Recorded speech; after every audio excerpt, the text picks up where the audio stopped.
Le réchauffement climatique est une réalité et nous sommes tous individuellement responsables de nos décisions et de nos actes. C'est vrai. Aujourd'hui, le secteur du transport routier génère encore trop de gaz à effet de serre. Et du coup, qu'est-ce qu'on fait, ou en tout cas, qu'est-ce qu'on peut faire ? Un camion reconditionné, c'est de la matière qui n'a pas été engagée par rapport à un camion neuf. C'est 7 tonnes de CO2 qui ont été économisées. Donc voilà, on boucle la boucle et c'est ça que l'on fait au niveau de la batterie.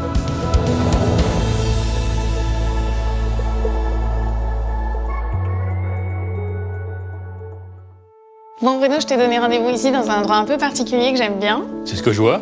Parce qu'on va rencontrer quelqu'un que j'aimerais beaucoup te présenter. Bah écoute, je te suis, Pauline. Allez.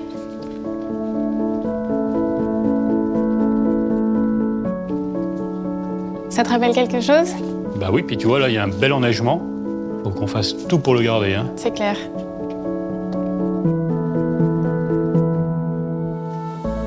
C'est quand même impressionnant, hein. C'est très bien fait.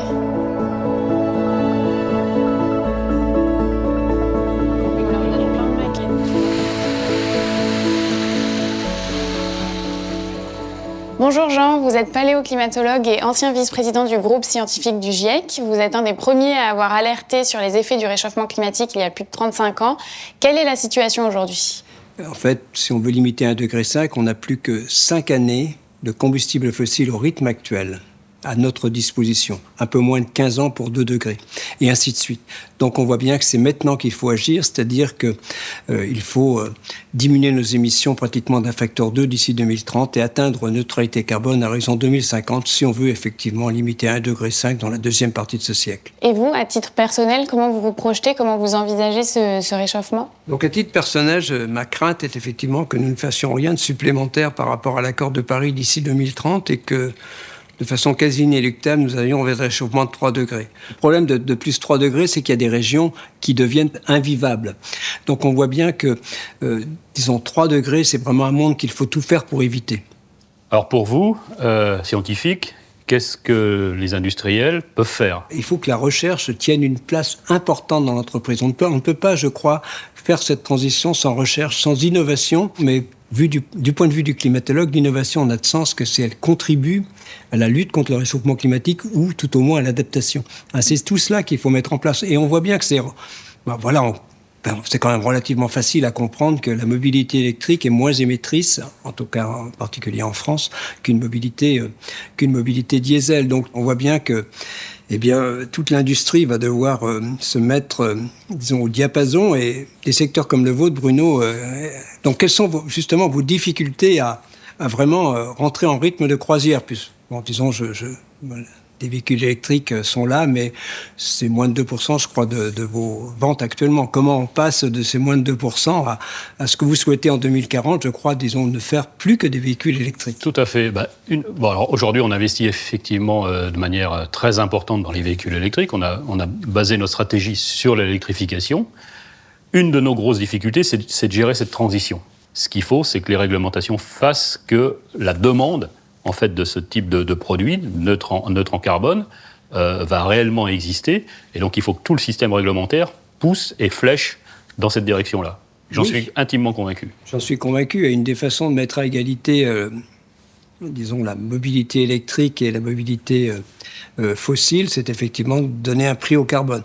Il faudra vraiment une taxe carbone à l'échelle planétaire pour que tout le monde parte à égalité en termes de concurrence, ce qui risque de ne pas être le cas, évidemment. Et là, je suis tout à fait d'accord. Il faut qu'effectivement, on fasse en sorte que le fossile, que le diesel, soit de moins en moins compétitif. Il faut que les normes soient en phase avec les ambitions, les objectifs.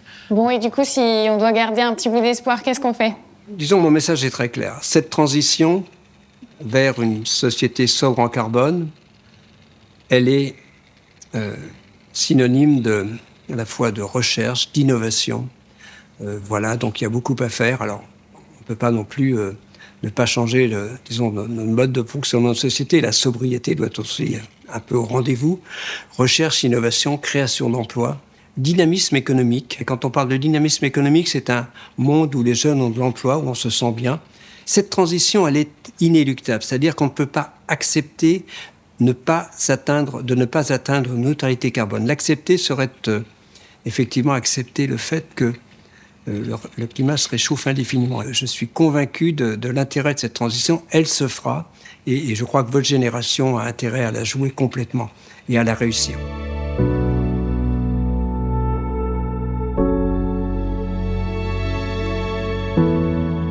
Nous vivons un moment historique. C'est un virage énorme que nous prenons ensemble. Et c'est maintenant que commence le vrai voyage. Je termine cette expérience avec un double sentiment. D'abord, un sentiment de fierté, car je vois les choses qui avancent, nous sommes dans l'action et les investissements sont là. Nous prenons nos responsabilités et nous embarquons nos partenaires avec nous. Le réchauffement climatique est sous nos yeux. On ne peut pas l'ignorer. Plusieurs générations de scientifiques ont démontré que son origine était liée à l'activité humaine. Notre responsabilité est d'agir pour que le monde dans lequel nous vivons ne s'effondre pas. Mais soyons honnêtes, il y a urgence. La tâche est immense. Serons-nous capables d'atteindre nos objectifs pour 2030, même après ? Je suis motivée par cette transformation qui avance. Et à la fois, je m'interroge sur le chemin qu'il reste à parcourir. Je suis sûr qu'une partie de la réponse réside dans l'innovation. Une innovation qui emmène l'industrie vers la neutralité carbone. C'est la seule manière d'accompagner les changements de comportement individuels et d'en amortir leurs impacts. En fait, de les rendre acceptables. Mobilisons les savoirs, les ressources, les créativités et l'intelligence pour construire cette industrie pour demain. C'est maintenant qu'il faut y aller et y croire. Chaque jour de doute sera un jour perdu. Nous n'avons plus le temps, alors avançons, ensemble.